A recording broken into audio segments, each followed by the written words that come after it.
Thank you. The first one actually I recorded Monday. What happened Monday was because I'm teaching at two schools, the computer was recognizing the other Zoom and it wasn't letting me use this Zoom for City College. And then I thought, oh my God, nobody showed up. I was like kind of bummed out, you know? And I said, okay, well, let me record something anyway. And that's what I did. And then I went outside to my little office and I was getting text. I saw some emails. Oh, there's 7 of us here. What happened? Where are you? You know? And so I said, okay, I've got to figure out how to clean this up. And I did. So anyway, welcome to the other students that couldn't be here today. All right. So what I'm going to do is I'm going to go over to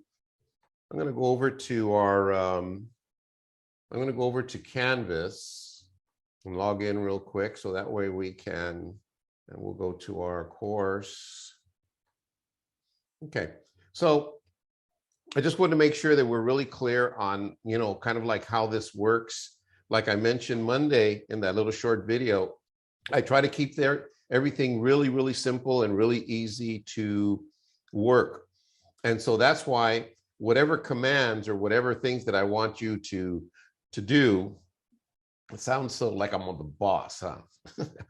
Not really, but anyway, the things to accomplish our goals here. So where it says watch, obviously, you want to watch whatever I have here. There's an English department welcome, which is kind of cool and fun. Also, I want you to check out Netiquette, how to conduct yourself in the internet world. And for those that didn't make it on Monday, I have to, with this particular class, since it's a one-on-one class, and it's there's an extra component added to it, which is the 31 component. And that's what this is, meeting on Monday and Wednesday for an hour. It's a little extra support for you as writers. And so I have to have an accounting of it. I have to like take roll. And so you guys are here, so you don't have to do the summary. But for the students that aren't here, then I ask you to go ahead and check out the video that I'll post and do a short summary. And so if you look here and you open this up, I have it in the form of a quiz. The reason I like the quiz is because it gives me an opportunity to add the video and then have you write a short 50-word or less paragraph summarizing the presentation, and then you do it right here, so that you don't have to submit anything. You don't have to go off and do a Word. I mean, you can write it in Word and copy paste and put it here, and then you submit it down here. So that's probably going to happen twice a week.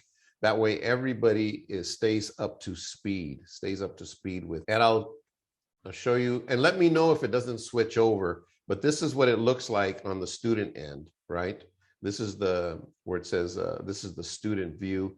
You take the quiz and you answer the question. There's only one, it's a discussion, and it's worth 25 points. And those are usually due within a couple of days. Okay, Genesis raised her hand. Yes. So you know how I wasn't here on Monday? I was wondering if then I have to do that one, the review and summarize? No, not really. The first day slide, because I'm going to be covering everything in that short video. It's 11 minutes long. I'm going to be covering everything that I covered on Monday today. Okay. So you're good. Okay. All right. So I'm going to leave the student view and we're going to go back here, and you can always go back to notice over here where it says modules. That's your main page. And I'm going to try to keep everything on this one page. I'm telling you, I'm going to try to keep it so it's not so complicated. So view, okay. Answer, I would like for you to take this survey. It's just going to give me more information. I really want to develop a one-on-one relationship with everybody so that we really know each other. I can help you out the most I can by knowing, a little bit about you and your background. So getting to know you, this is a great way for us to discover how we can connect on so many levels. Take this short survey. And then here, this is due by Sunday. Oh, good. Look at that. I already have, oh, look at that. Look at that. How cool is that? Dang. Look at that. Okay. Well, a lot of students already have participated. It says use this discussion board to introduce yourself to your classmates and share your smartphone diet. That's something we're going to explore deeply this semester. And as you add your introduction, include an interesting subject line that tells something about you. And then there's this Ford guide, family, occupation, recreation, or dreams. So that's cool, cool, cool, cool. I'm really happy about that. Okay, I'm going to go back to the modules. Excellent, excellent. If you haven't had a chance to, you've got until Sunday. And the way this whole thing works is I try to on Sunday or Monday, give you all the assignments that are due the following week. So you usually have a week. For bigger assignments, you have more time.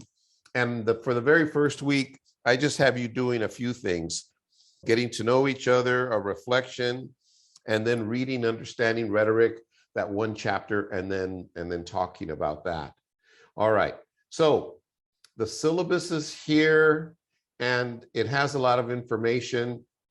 A lot of teachers will give you a quiz on it. I just think, if, as you can tell, I spent a lot of time working on it and trying to make it different. And I don't know if entertaining is the right word, but just interesting, okay? And it gives you all of the information. If you ever forget the Zoom number or I don't send it, it's right here, okay? All of these things, if you were to read them, they're pretty interesting. This one here, the reason this is here is because we are going to, the second essay is going to be all about music and protest music. We're going to analyze songs. We're going to look at music videos. We're going to dissect lyrics. And we're going to answer the question, can a modern protest song have an effect like songs have in the past? Or are we so involved with media and social media and entertaining ourselves that a song that deals with a deep social issue, yeah, we'll listen to it, but maybe it won't have an impact on our reasoning, okay? So if you go through here, you can obviously see that I'm a Mandalorian guy. Take a look at our learning objectives. We want to be able to identify reading strategies for a variety of texts, develop methods of identifying arguments and patterns, generate ideas for writing. I'm not going to read the whole thing here, but there's some really cool stuff, including my little buddy right here. And plus here's important dates, very important dates. That way you could just come here and you can try to find everything that you need. Special needs, policies for success, so on and so forth. I'm not going to go through the whole thing. My grading policy, and then late work stuff. Got to deal with all that stuff. Tutoring, which is really important. Tutoring begins Monday. And then my grading policy, it's called contract grading. I don't give grades every time you do something. I give you points if you do it and you do it on time. But from me, you're going to get a lot more commentary. And that's, I think, the key to contract grading is that it's been dispelled, this ABCD thing. It's just so antiquated, and it really doesn't work like it was designed to back in the Stone Age, right? You're going to get a lot more comments and that I think are a lot more useful in your writing. Remember, I've said it before, I'll say it again, and I think that writing is the #1 skill. I poll students all the time and I say, they usually say, I don't like to write, I don't like to read. But those two skills are so important. And your ability to clearly write down your ideas on paper so other people clearly understand what you're saying is an important skill. And this class will be writing a lot. We have 3 big assignments, but a lot of little assignments. Why? Because I want you to get accustomed to writing. I want it to be second nature. If I ask you to write something, I don't want you to say, oh my God, I got to write. What a bummer. No, this guy, okay, no problem. Okay, I got to eat, I got to write. Okay. You like that analogy? Here's the books, and I have copies here. They're really cool. They got great stuff in them. The 4 agreements. We're going to read that in the last quarter of the semester. This we're going to be using all the way through, and this we'll start to use next week. Just great stories, things for you to think, make you think. Okay. Let's see. I'm going to go back again. I always go back to the module. Okay, getting to know each other. We went over that. Our focus is on the smartphone diet. Here's introduction to addictive behavior. You want to read this because it's just giving you information.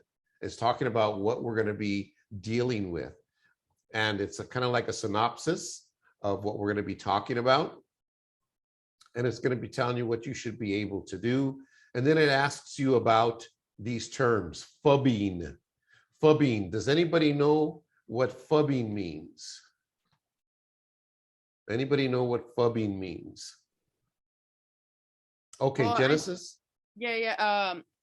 I just saw it there because it gives you like the explanation, and I think it's like just literally ignoring people because you're being on your phone, like don't Right. be close to me.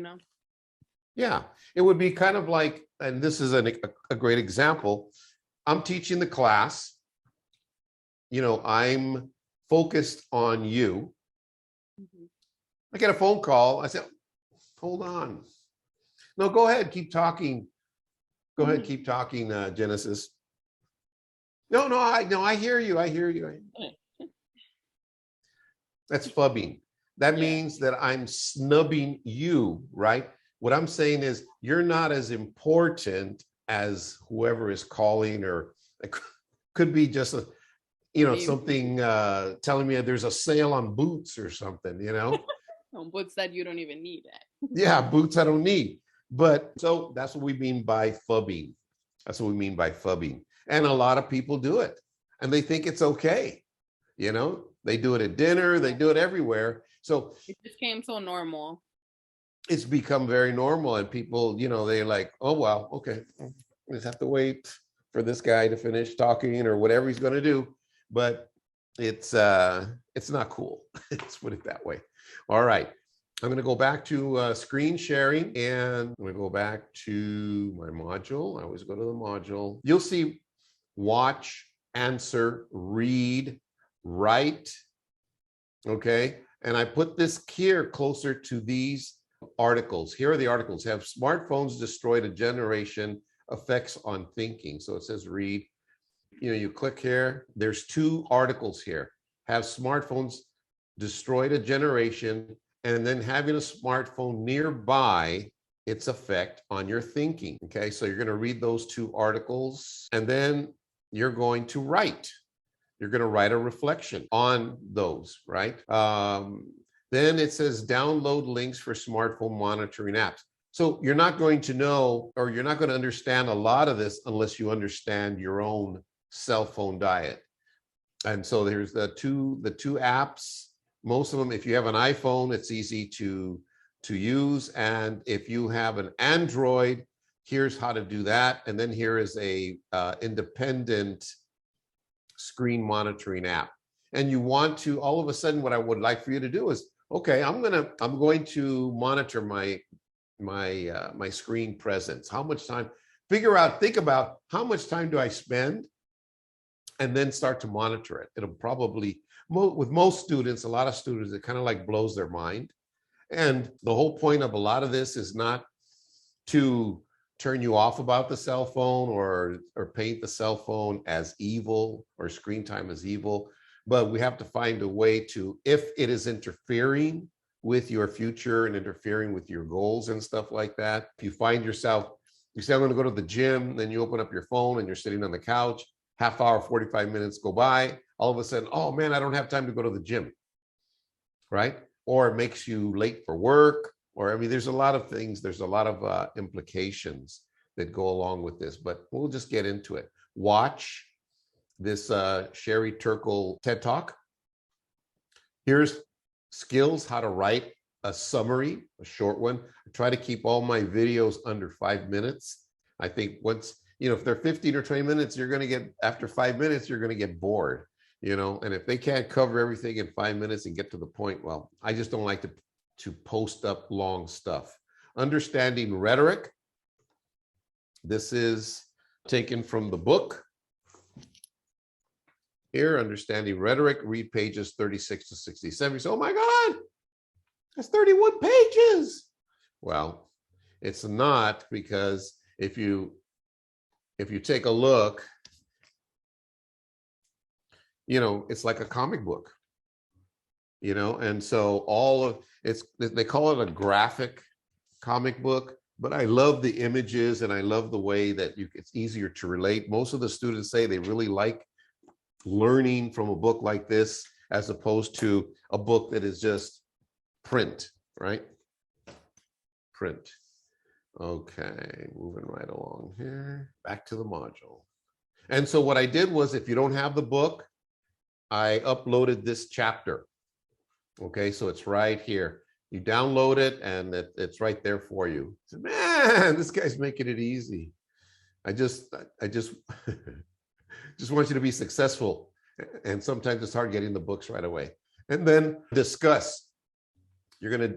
And I put a lot of things in quiz format. Why?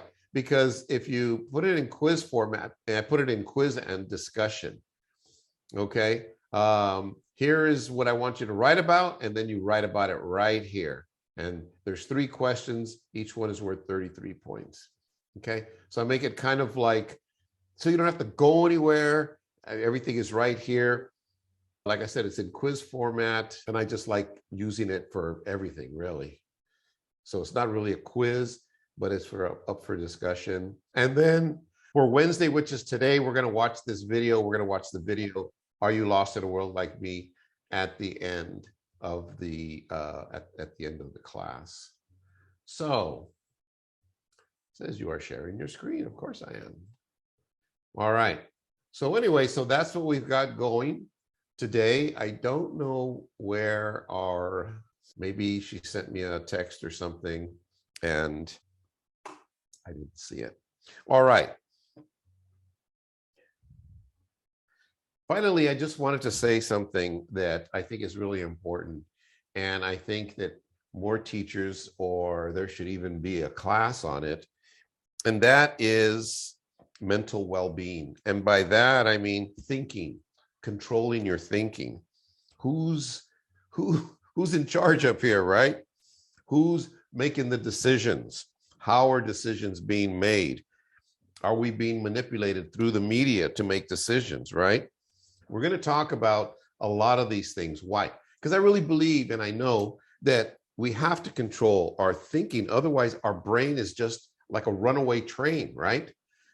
It'll keep going over negative stuff, and you say, and then after a while you say, I've already thought of that. I already dealt with that. Well, no, we're going to go over it again and again and again and again and again. We have to control our thinking, right? And we have to also overcome fear. We're going to talk about and discuss fear. And we're going to talk about our mindset. Are we of a fixed mindset, or are we of a growth mindset? All of these things we're going to talk about. And I really believe that this is almost like I said, like a gym, right? Like going to work out, but for the brain in this particular class, because I share things with you that are important, I think, for you to make decisions. I try to get things out of the way from your avenue of success. I want you to be successful. And sometimes we have to do a deep cleaning of our head, so we can focus, right? So we can set our goals and then reach them. Okay. And I think sometimes, if you've seen The Matrix, is that a reflection of the real world? Are we stuck in pods, or do we live in whatever? I can't remember that city right now.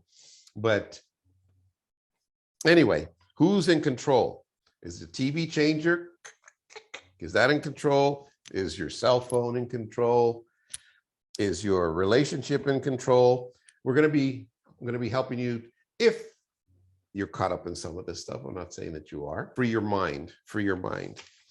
So what I would like to do, if you don't mind, is I'm going to show you one other. Any questions, by the way? Nope. Okay. All right, we're just going to keep rolling here. I try to set everything up so that I can move quickly, but sometimes the computer has a mind of its own as I try to share stuff. And it says, no, you're not going to share that. You're going to share this. Okay, let's see if it does it right. Here we go. So just a little bit of information about smartphones. This is something that I put together, Unplugged to Reconnect, many years ago. Why is this important? What is the impact in the classroom or in Zoom sessions? How do we approach students? How do we create an awareness? Well, that's what we're going to be doing. What does responsible cell phone use look like personally and in the classroom? We want to rehumanize the human experience, disconnect to reconnect, balance and rebuild relationships with yourself, family, colleagues, and students. And of course, maybe some of you have experiences firsthand, whether you lost a friend or a loved one or somebody, not because they passed away, but because they got so addicted to their phone that you couldn't talk to them anymore, that they just wouldn't let go. And so we may know people like that. What does your relationship with your smartphone look like? Is it responsible? Are you a good digital citizen? We talked about phubbing. We're going to talk about FOMO and NOMO and technoference. And are you a SMOMBie? And we're going to take a survey also. And so we're going to take a look at some of these things: brain hacking down the road, screen time, the mere presence of the phone and its effect on everything, which you'll find in those articles, mental and physical effects, and we're going to take a look at solutions and some ideas. So I find that these pictures here are a real strong message, right? And I've often thought, there's something in that phone that is connected to our brain somehow, and we just can't let go. We can't let go. And you see this everywhere. People walking down the street. I don't know if you know, but people have gotten into car accidents. People have been run over. There was a guy a couple of years ago here in San Diego that was walking along the beach, and he was on his phone, and he fell off a cliff. He wasn't paying attention to where he was going. And so we see a lot of this, right? Taking selfies and taking pictures of our food. And sometimes, you feel like the cell phone is just like strapped to your face. And it's kind of like going over stuff. This stuff for me is very scary. You see, and I hope nobody gets offended here, but kids on smartphones, you see a lot of parents that use smartphones and tablets and things to occupy their children's time, and so that they can do stuff.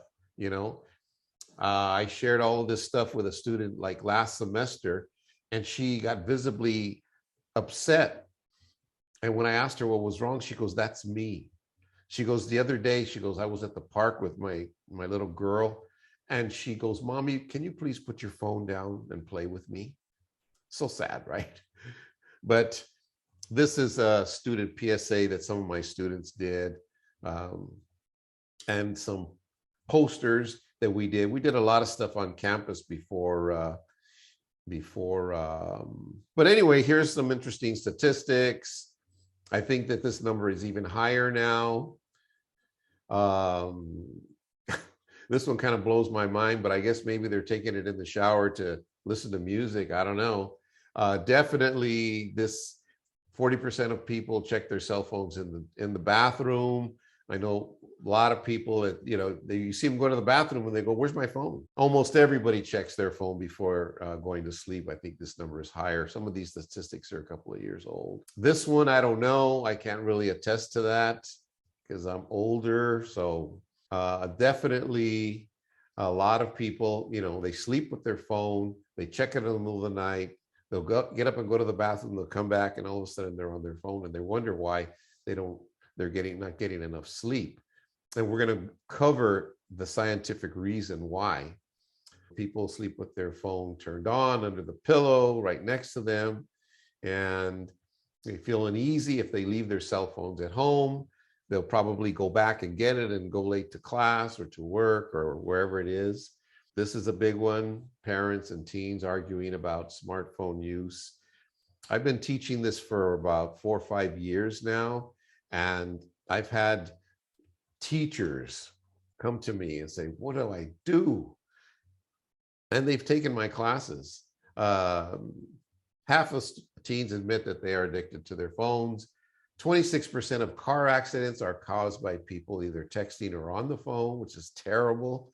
That's why your car insurance has gone up, and it's a mess. Well, everybody, you go on vacation and you're still checking your phone. And this is terrible because 56% of parents check their devices while driving. Hello. And 75% of users admit that they have texted at least once while driving. If you're doing this, and if you're still doing this, you got to stop. Okay, everybody, that's probably 100% people checking it on the phone.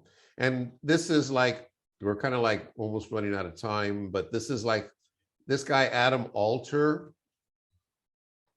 He's the guy that wrote this book, Irresistible. And this is like the book that really got me going on this whole thing. When I first started teaching in Puerto Rico, first day I walked into class, all the students were on their phones. So I asked them to put them down, and I started to talk, and I turned around to write on the board, and I turned back around and they had them back out again. And so then as I walked down the halls at the university, all the kids, wherever they were on their phones. And then that's when I started to do some research on it. Then I asked them to write about it. And I used to fight with them, not fight, I wouldn't say, just like, everybody would sneak the phone and they put the backpack on the desk, and they had it on the phone, and they had it between their legs. And, just so then I did more and more research on it, and we wrote about it and talked about it. But like I said, this book here was the one that brought it home for me. Irresistible, The Rise of Addictive Technology and the Business of Keeping Us Hooked. And we're going to learn why and who is keeping us hooked or trying to keep us hooked. So what I would like to do is I'm going to close out with showing this video.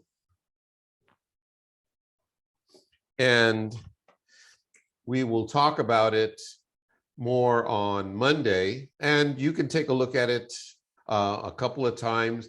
And I want you to think about it. Is this a reflection?